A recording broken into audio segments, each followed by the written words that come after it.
The fluorescent lights buzzed overhead as Mia Reynolds slowly opened her eyes, the sterile scent of antiseptic filling her nostrils. Confusion washed over her as she tried to make sense of her surroundings.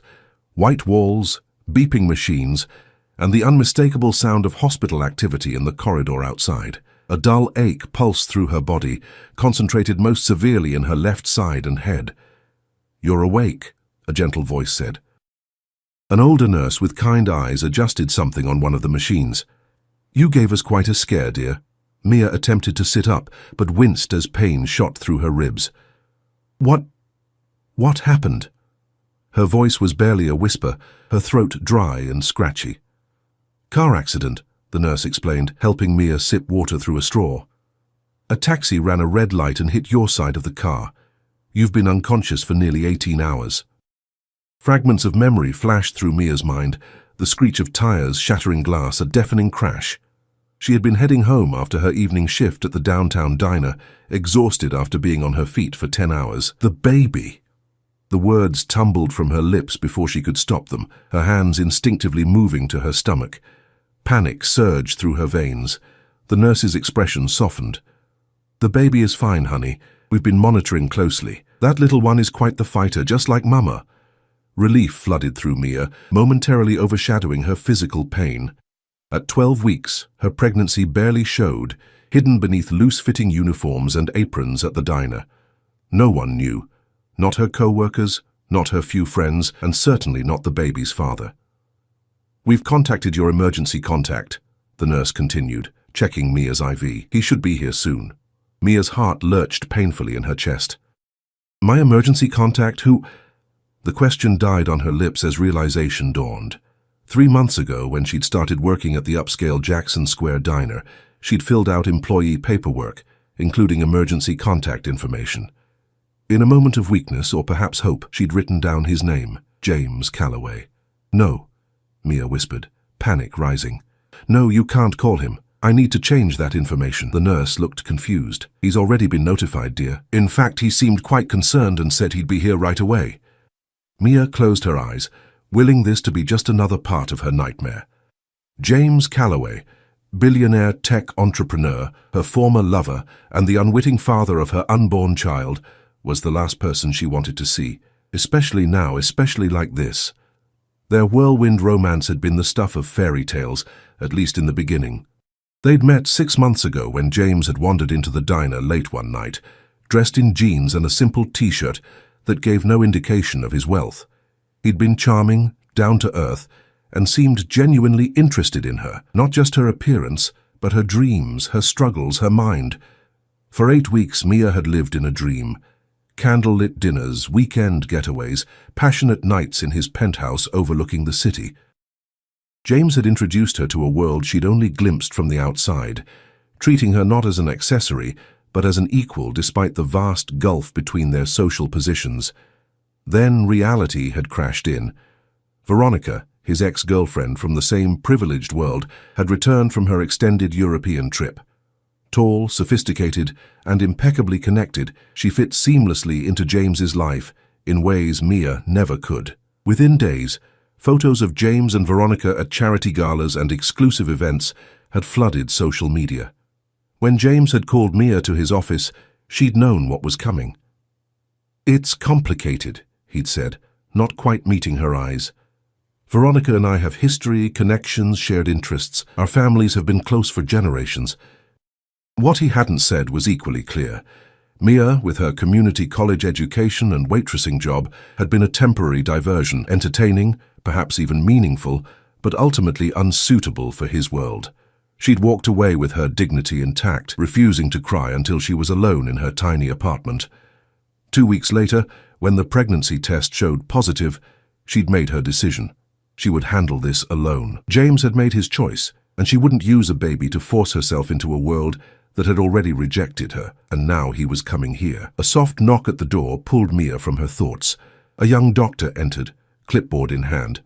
"Ms. Reynolds, I'm Dr. Patel. How are you feeling?" "Like I've been hit by a car," Mia replied with a weak attempt at humor. The doctor smiled sympathetically. "Well, that's accurate. You have 3 bruised ribs, a mild concussion and various contusions, but you were fortunate. Both you and your baby are stable, though we want to keep you under observation for another day or two. The baby is really okay, Mia asked, needing the reassurance. We'd like to do another ultrasound now that you're awake, just to check everything. We did one when you were brought in, and things looked good, but I'd prefer to be thorough. Mia nodded, and within minutes a technician wheeled in an ultrasound machine. Dr. Patel gently exposed Mia's still flat stomach and applied the cold gel. As she moved the wand across Mia's abdomen, the room filled with a rapid, rhythmic whooshing sound. That's your baby's heartbeat, Dr. Patel said, smiling, strong and steady. Tears welled in Mia's eyes as she stared at the small, bean-shaped figure on the screen. Her baby, hers and James's, growing steadily despite everything. The moment was shattered by a commotion in the hallway. An authoritative voice, hurried responses from the hospital staff. The door to Mia's room swung open, and there he stood. James Calloway filled the doorframe with his tall, imposing presence.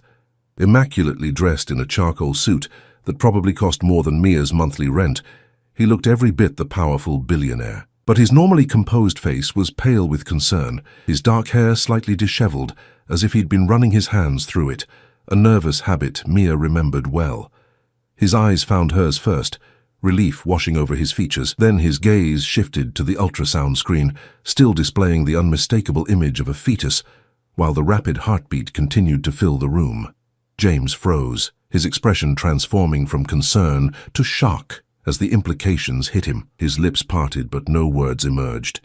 The color drained further from his face as his eyes darted between Mia's face and the ultrasound image, making the connection that would forever alter the course of their lives. In that suspended moment, as their eyes locked across the hospital room, Mia knew nothing would ever be the same again.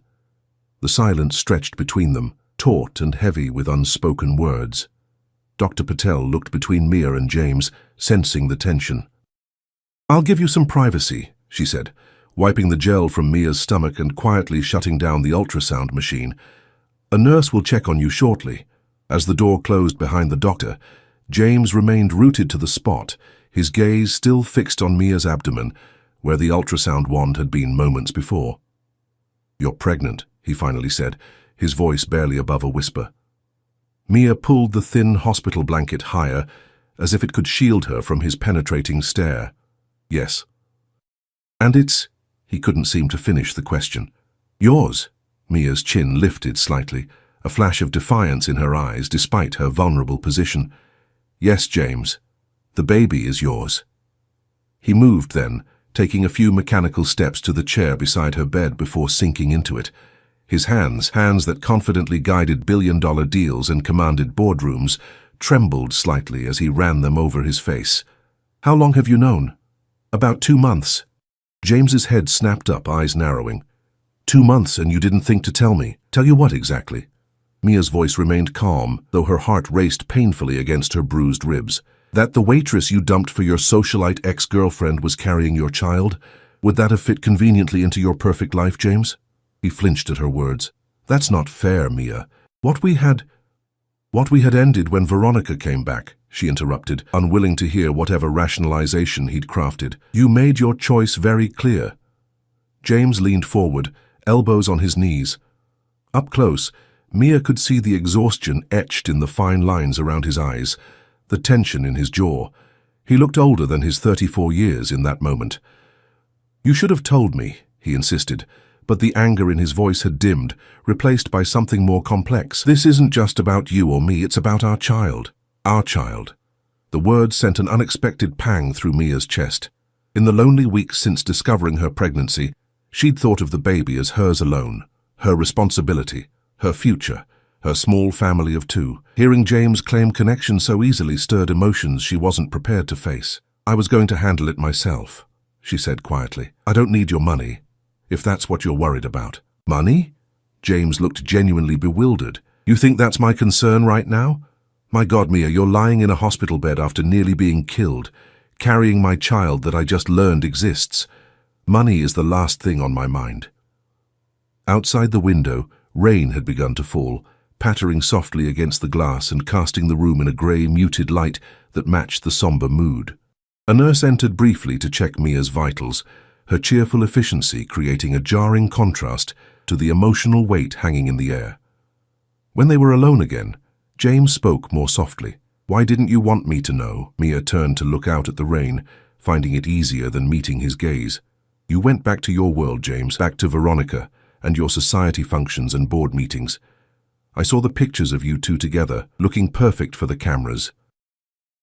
What was I supposed to do? Call your office and leave a message with your assistant. Please inform Mr. Calloway that his former fling is expecting his baby." "I would have answered if you'd called me directly," he countered. "To what end?" Mia's voice cracked slightly. "So you could offer financial support while continuing your life with her? Or maybe suggest I take care of it quietly to avoid complicating things?" The bitterness in her tone surprised even her. James stood abruptly, pacing to the window. His reflection in the glass showed a pained expression. "Is that really what you think of me? That I would abandon my own child? Or pressure you to—" He couldn't finish the sentence.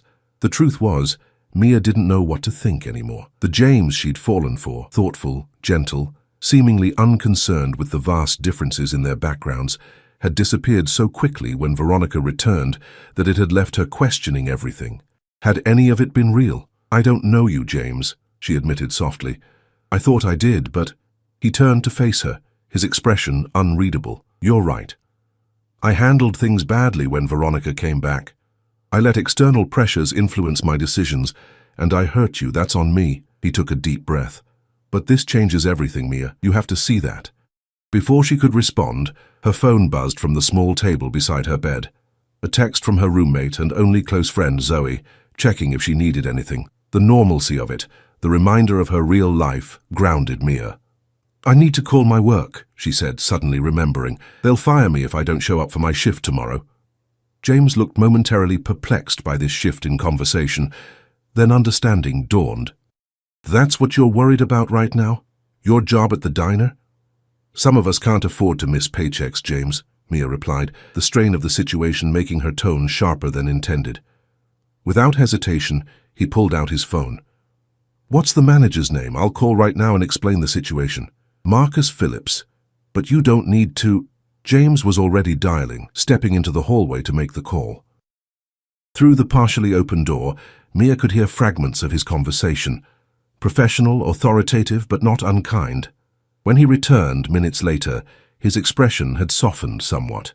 "Your job is secure," he said simply. "And they're sending flowers, apparently." Despite everything, Mia felt a small smile tug at her lips. "You didn't threaten to buy the place, did you?" "The thought crossed my mind," he admitted, a ghost of their old rapport briefly resurfacing. Then his expression grew serious again.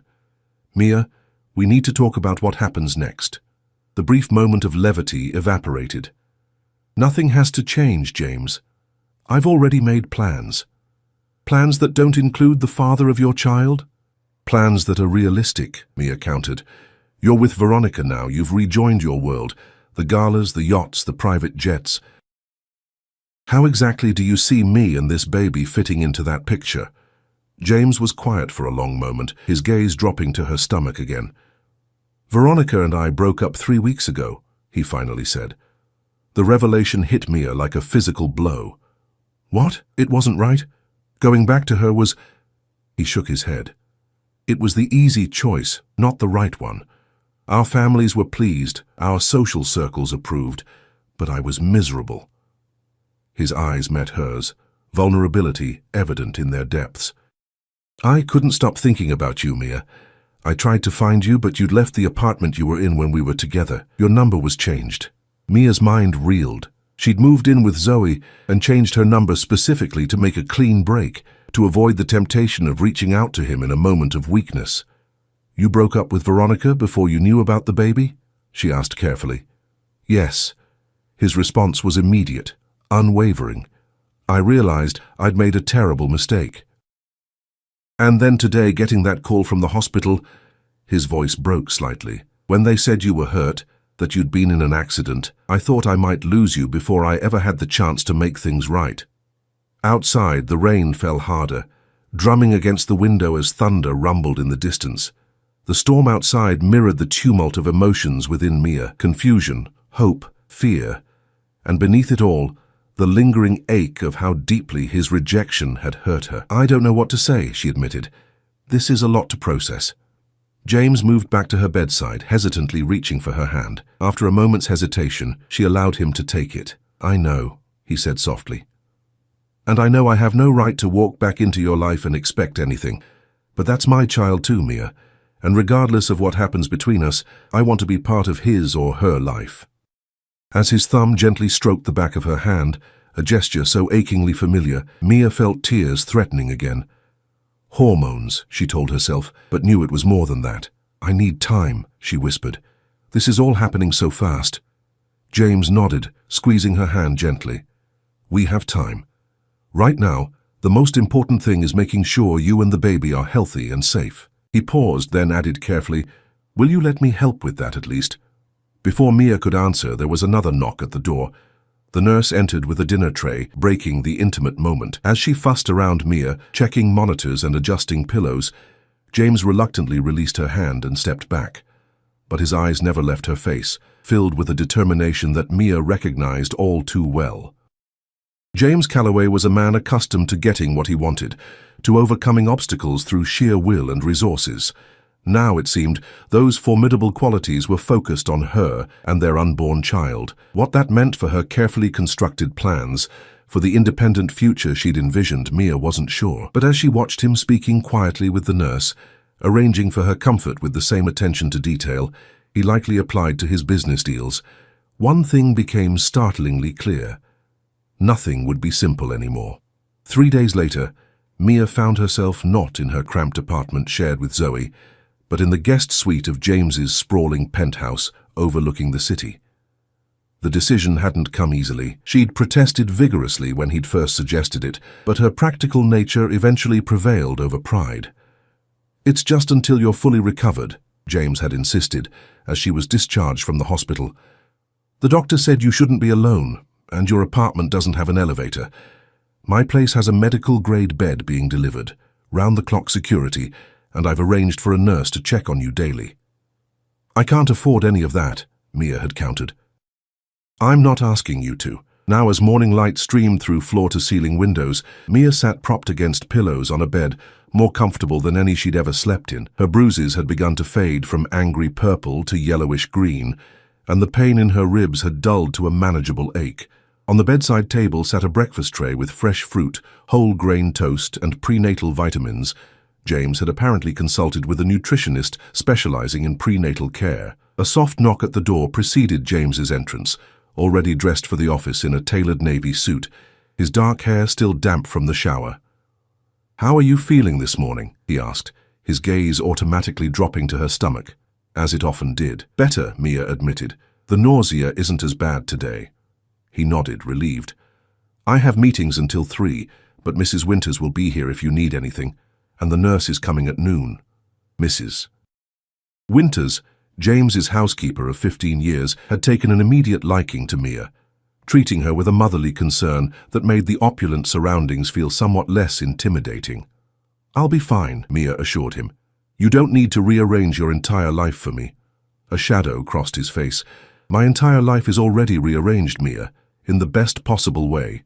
He gestured to the breakfast tray. Make sure you eat everything. Dr. Winters said your iron levels were still low. After he left, Mia struggled against conflicting emotions. James had been nothing but considerate since bringing her to his home, respectful of her space, attentive to her needs, never pressuring her about their relationship. Yet she couldn't shake the feeling that she was losing control of her own narrative, being absorbed into his world exactly as she'd feared. That afternoon, while James was still at the office, Zoe came to visit, her eyes widening as the private elevator opened directly into the penthouse foyer. Holy crap, she whispered, taking in the sweeping views, modern art, and obvious luxury. When you said you were staying at the baby daddy's place, you failed to mention it was an actual palace in the sky. Mia smiled weakly as they settled in the guest suite sitting area. It's temporary. Zoe raised an eyebrow, her pink-tipped hair falling across her forehead. Is it?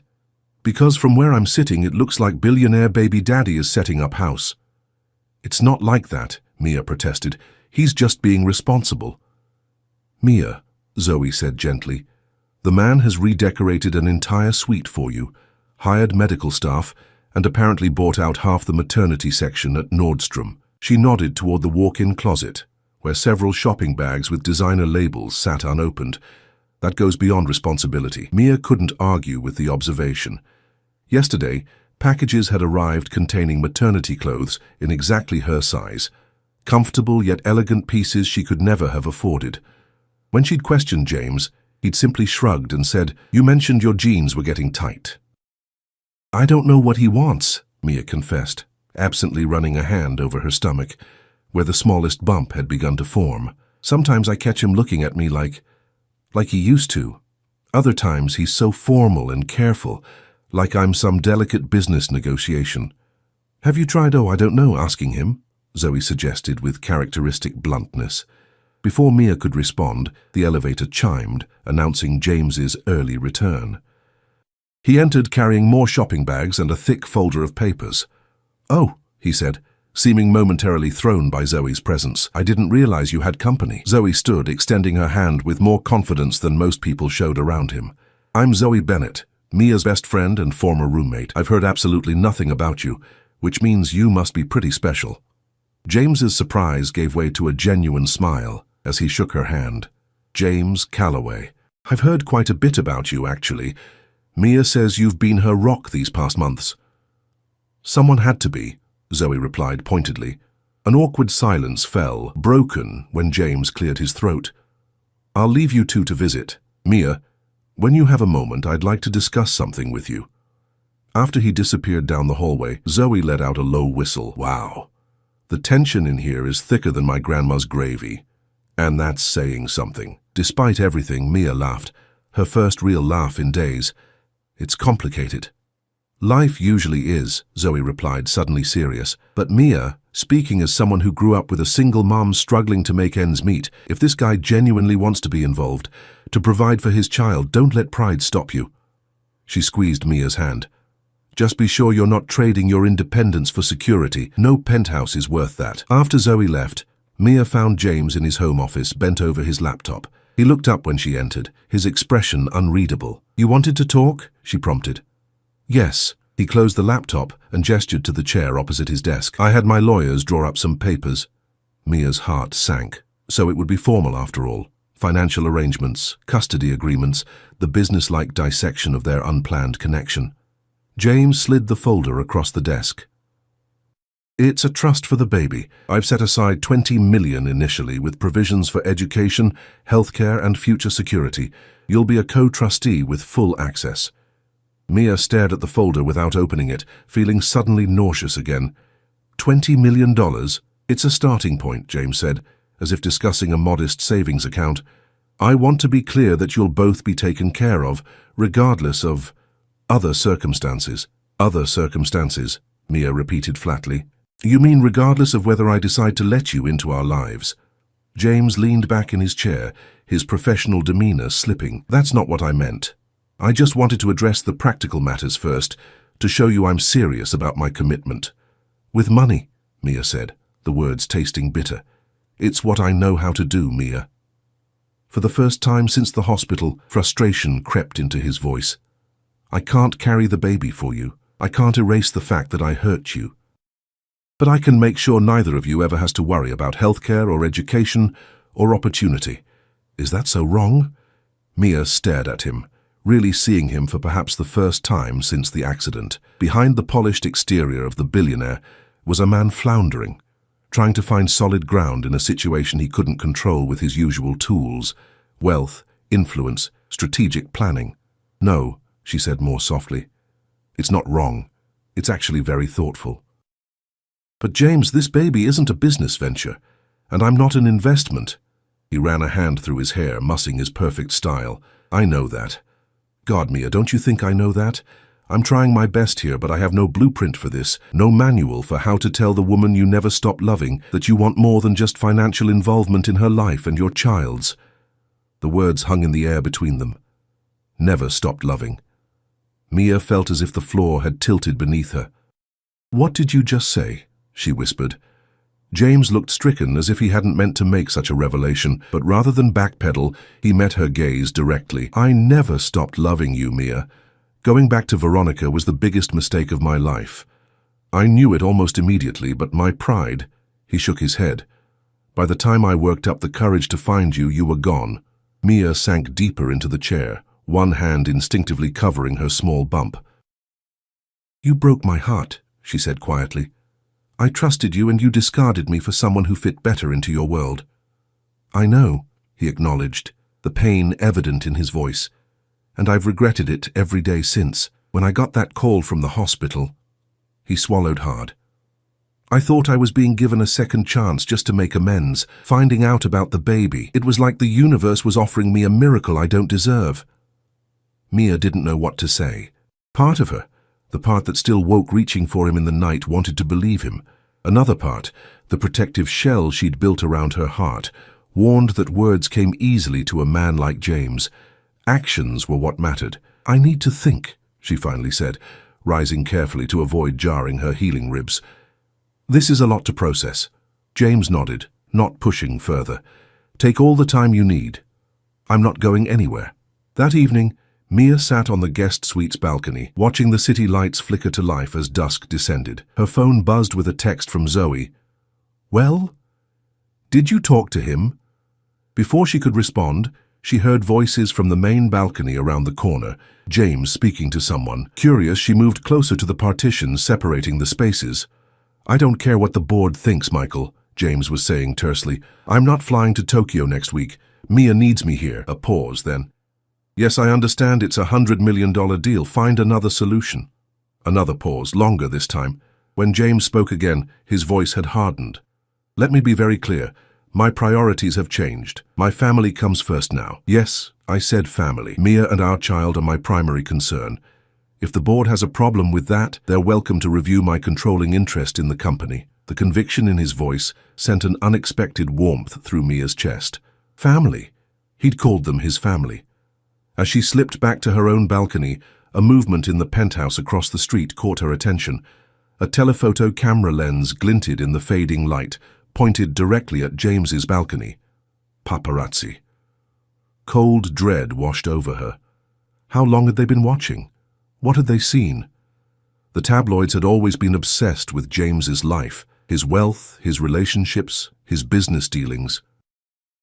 If they discovered his former waitress girlfriend was now living in his penthouse pregnant with his child, the carefully controlled environment James had created suddenly felt like a gilded cage. This was his world, a world of scrutiny, speculation, and judgment. A world where private moments became public fodder, where relationships were dissected for entertainment. Could she really raise a child in such a fishbowl? Could she subject herself to that level of exposure? The trust fund and financial security James offered seemed hollow compared to the price of privacy she might have to pay. As night fell completely, Mia made a decision. She needed to protect herself and her baby, not just financially but emotionally, and that meant establishing clear boundaries with James, regardless of his declarations of love or family. Tomorrow she would tell him her decision. But as she placed her hand on her growing bump, feeling a flutter that might have been the baby moving for the first time, doubt crept in. Was she making the right choice, or was fear of vulnerability, of hurt, of the unknown, driving her away from what might be her chance at real happiness? The city lights blurred as tears filled her eyes, leaving her alone with questions that had no easy answers. The morning headlines hit like a tsunami. Tech billionaire's secret baby scandal. James Calloway's pregnant waitress moves in. Mia stared at the tablet James had wordlessly handed her, her breakfast untouched as nausea rose that had nothing to do with her pregnancy. The article featured grainy telephoto images of her on the balcony, her hand resting on her small bump. Another showed James in profile, speaking intensely on his phone. The piece was filled with sources close to the couple and speculation about their relationship. "I'm so sorry," James said, his voice tight with barely controlled anger. "My security team is investigating how they got these photos. The building across the street has strict privacy policies." Mia set the tablet down, her hands trembling. "This is exactly what I was afraid of." James sat beside her on the edge of the bed, careful not to crowd her. "I know, and you were right to be concerned." He ran a hand over his face, looking exhausted. "My PR team wants to release a statement, but I told them nothing happens without your approval." "A statement?" Mia echoed, the reality of her new situation sinking in. About me? About our baby? They think getting ahead of the story is the best approach, James explained gently. But this is your life too, Mia, your privacy. If you want to say nothing, we say nothing. The considerate response surprised her. She'd expected James to take control, to manage the situation as he did everything else in his life. Instead, he was deferring to her, acknowledging her agency in a situation that affected them both. What would this statement say? She asked cautiously. The truth, James replied simply, that we're expecting a child together, that we're committed to co-parenting, regardless of our personal relationship status. Nothing more, nothing less. Mia considered this. The statement was factual, dignified, and remarkably free of the emotional complications swirling between them. It also made no promises about their future that she wasn't ready to make. Okay, she agreed reluctantly, but no interviews, no photos, nothing beyond the basic facts. James nodded, relief evident in his expression. I'll make that clear. He hesitated, then added, there's something else we need to discuss. The paparazzi situation isn't going to improve anytime soon. This building has good security, but they'll be waiting whenever you leave. I can't live like that, Mia said immediately, panic rising at the thought of being hounded by photographers, her every move scrutinized. I know, James said. That's why I wanted to suggest an alternative. He explained that he owned a secluded estate outside the city, a modern house nestled on 30 acres of wooded land with state-of-the-art security. It was private, peaceful, and only a 40-minute drive from the city. We could go there until the media frenzy dies down, he suggested. There's plenty of space. You'd have your own wing of the house if you wanted. Complete privacy. Mia's first instinct was to refuse, to see this as another attempt to isolate her in his world. But the thought of facing cameras and shouted questions every time she stepped outside the penthouse was equally unappealing. I need to think about it, she said finally. Later that afternoon, as Mia packed an overnight bag with the few possessions she'd brought to the penthouse, she tried to sort through her jumbled emotions. The overnight bag had turned into a more extended stay than she'd anticipated, and now James was suggesting an even more secluded arrangement.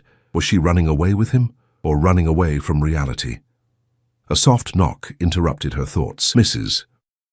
Winters stood in the doorway with a sympathetic smile. Mr. Calloway asked me to check if you needed help packing, the older woman said.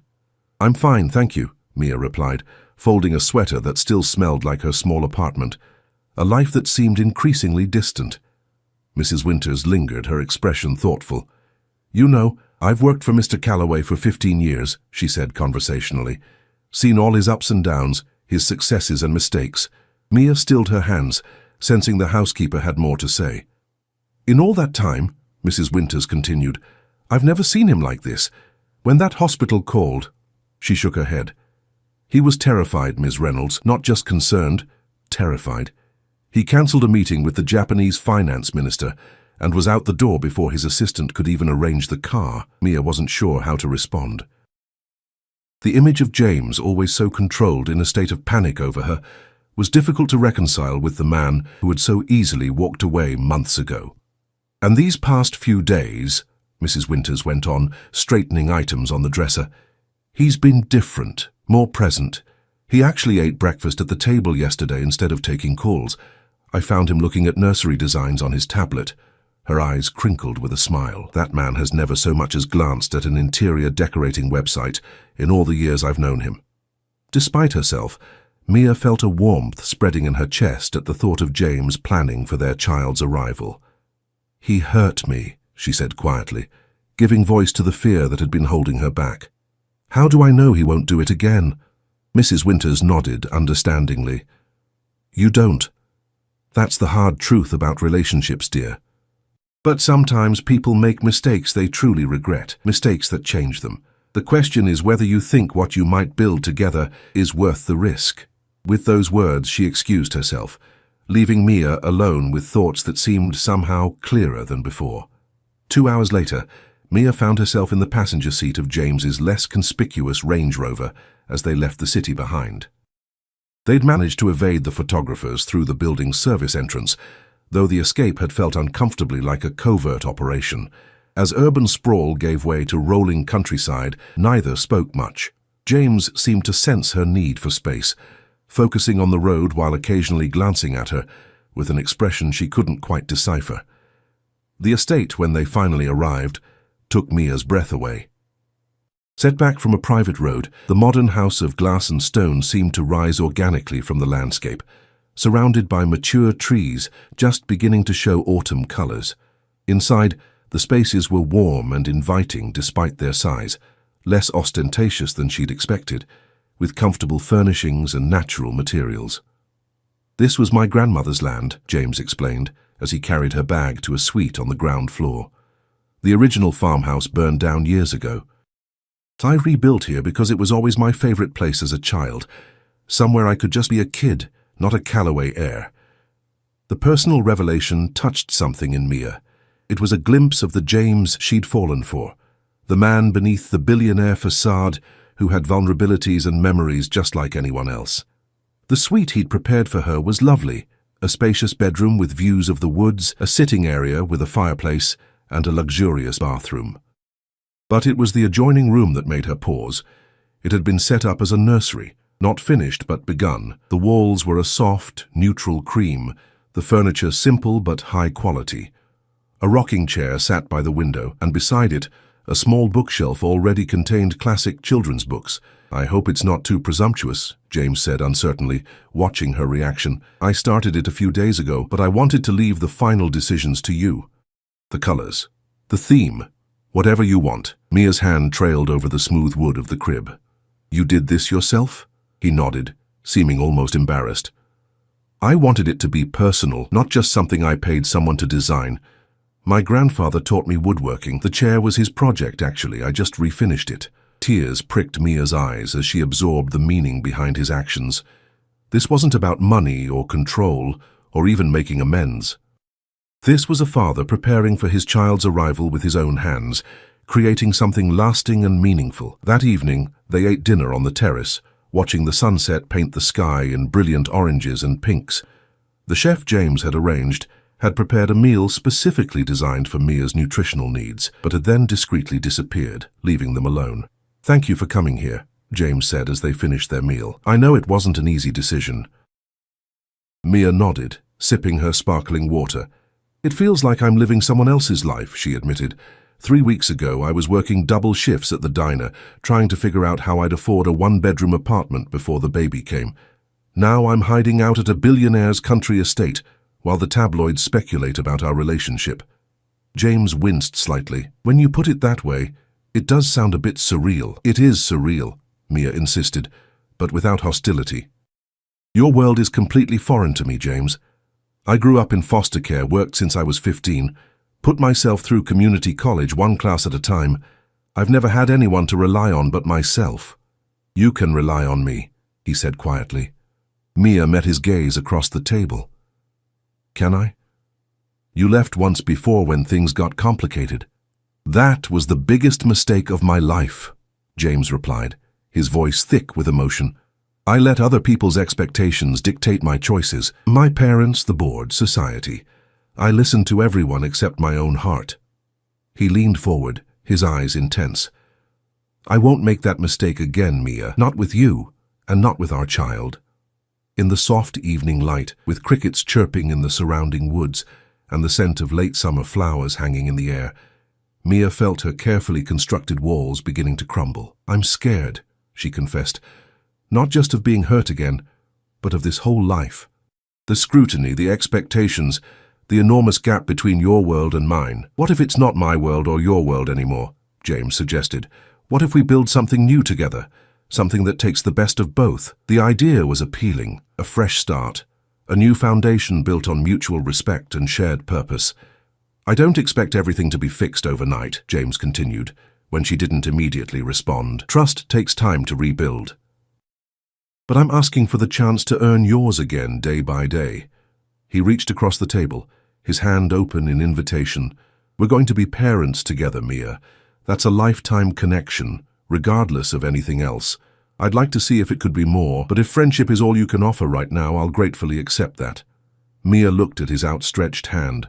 the hand of a man who could purchase anything he desired but was asking for something money couldn't buy, her trust. Slowly she placed her hand in his. "One day at a time," she agreed softly.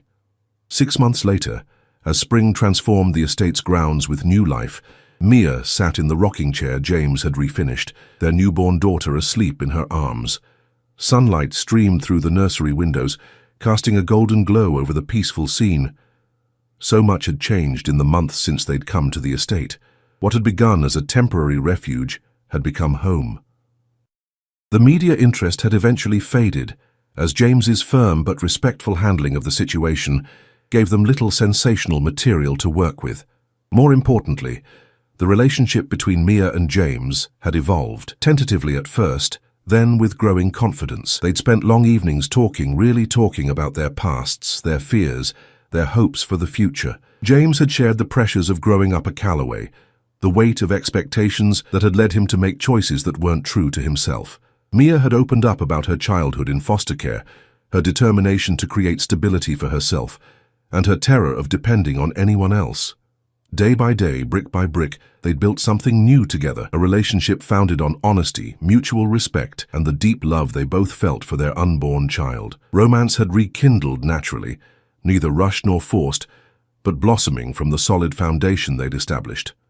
Now, as Mia gently rocked their week-old daughter, she heard James's footsteps approaching.